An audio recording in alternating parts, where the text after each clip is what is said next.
Hello. I have made a series of videos and taken some of our Socratives and put them in Canvas to give you all of the content that I normally cover on the first day of geometric optics. Now, geometric optics is a long unit for us. We spend 3 class periods on it. So this is just day 1 of 3. I'd like you to watch the videos in order so that it's not one really long video. I've broken it up into the parts that I usually do in class.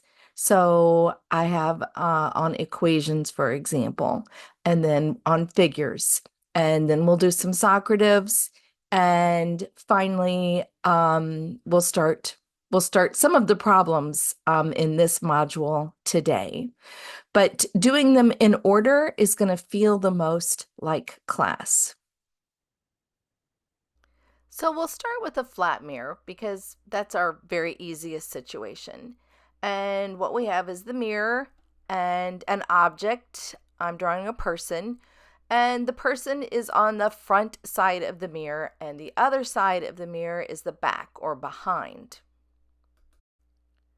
When it comes to a curved mirror, we want to think about the mirror as lying on a very, very large sphere. So I've kind of shown a schematic of an imaginary sphere, and my mirror just lies on a part of it. And I'll draw my object some distance from the mirror. What I've drawn here is a convex mirror. Notice that the center of the imaginary sphere is behind the mirror. All right, I'm going to draw another curved mirror. This time I'm going to put the mirror on kind of the inside of the sphere. And this is called a concave mirror. And notice that the center of this imaginary sphere is in front of the mirror. All right, I'm just going to finish this up by labeling both of those, front and back side of those mirrors.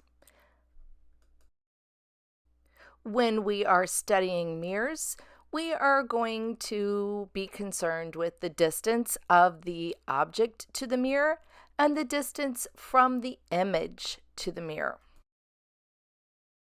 All right, a quick word about the variables that you will see used for object distance. If you use multiple resources to study physics, you will see d sub 0, p, and s all used to represent object distance. Likewise, you will see di, q, and s prime all used to represent image distance. Our textbook uses DO for the object distance and DI for the image distance. All of the learning physics resources that I've ever seen use F for the focal length. I just wanted you to be aware that there are different letters that represent object and image distance in case you use a resource, say, that uses P and Q instead of DO and DI. Okay, now we're going to talk sign conventions. If the mirror is a concave mirror, then you are going to make the focal length a positive number. If the mirror is a convex mirror, then you are going to make the focal length a negative number. DO is the distance from the object to the mirror. If it is positive, it is a real object. If the object distance is negative, which is very unusual with mirrors, we call it a virtual object. If the distance from an image to the mirror is positive, we call it a real image. If the distance from an image to the mirror is negative, we call it a virtual image. These conventions are for magnification. If the magnification is positive, we know that the image is upright. If the magnification is negative, we know that the image is inverted. When we take the absolute value of the magnification, if it is greater than 1, then the image is enlarged or bigger than the object. If, when we take the absolute value of the magnification, it is less than 1, then the image is smaller than the object. Now, let's take a look at our key equations for this unit. This equation is used for plane mirrors. DO will always equal negative DI because they will always be on the opposite side of the mirror from each other. The focal length for a plane mirror is infinity because it's an infinitely large sphere. R is the radius of that big imaginary sphere. It's also called the radius of curvature. The focal length is always 1/2 of R. This equation shows the relationship between the focal length and the distance of the object to the mirror and the distance from the image to the mirror. We will also use this equation for lenses.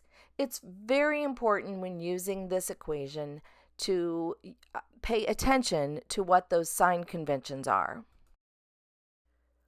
We can calculate the magnification 2 different ways. We can do it either using the heights of the image and the object or the distance of the image and the object from the mirror or lens. This equation is called the apparent depth equation.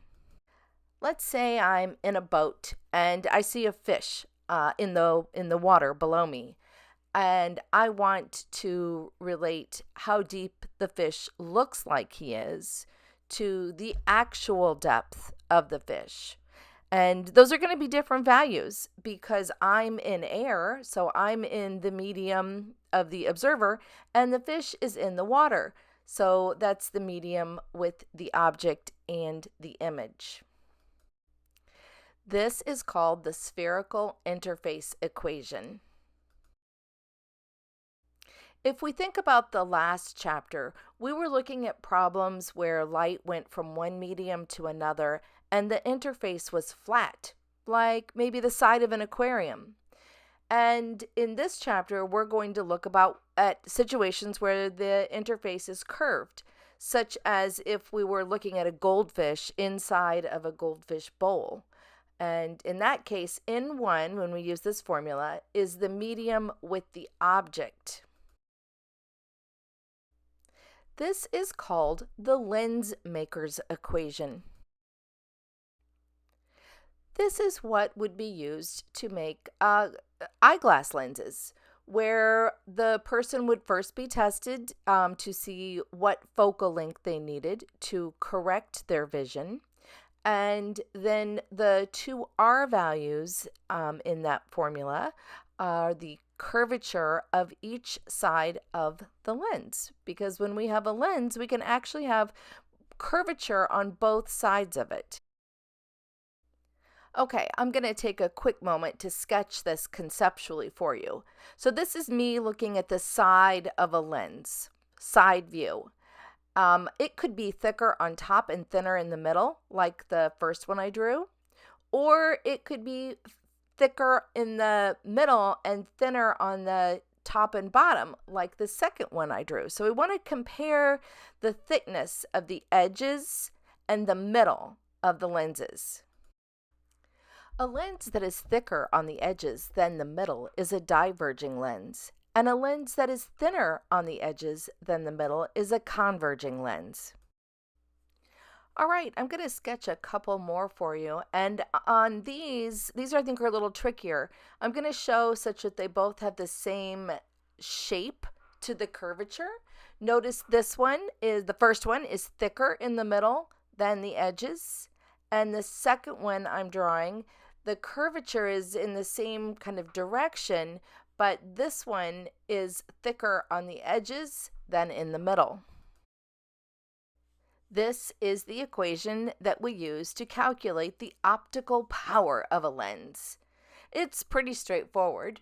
The catch is you have to make sure your focal length is in meters, and then your power has a unit of diopters.